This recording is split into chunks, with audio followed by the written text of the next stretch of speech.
AI અને જાદુઈ લેખક। એક નાનકડા શહેરમાં દિવ્ય નામનો એક યુવાન લેખક રહેતો હતો।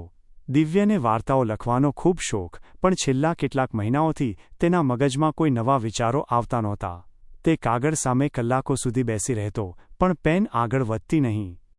એક દિવસ દિવ્યને તેના મિત્રે જેમનાઈ નામના એક અત્યાધુનિક એઆઈ વિશે જણાવ્યું। દિવ્યએ વિચાર્યું, ચાલો જોઈએ, આ મશીન મને કેવી રીતે મદદ કરી શકે છે।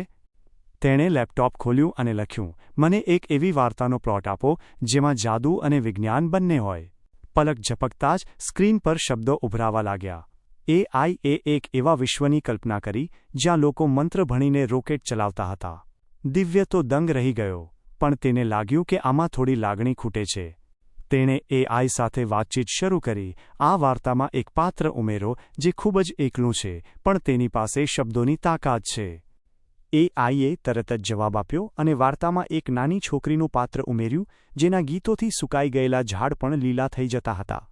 દિવ્ય અને એઆઈ જાણે બે ગાઢ મિત્રો હોય તેમ કલાકો સુધી વાર્તા વણતા રહ્યા।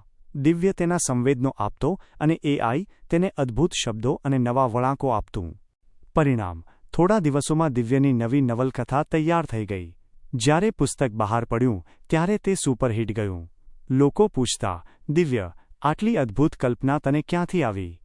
દિવ્ય હસીને કહેતો, આ મારો અને મારા એક ડિજિટલ મિત્રનો જાદુ છે। મેં તેને મારું હૃદય આપ્યું અને તેણે મને પાંખો આપી।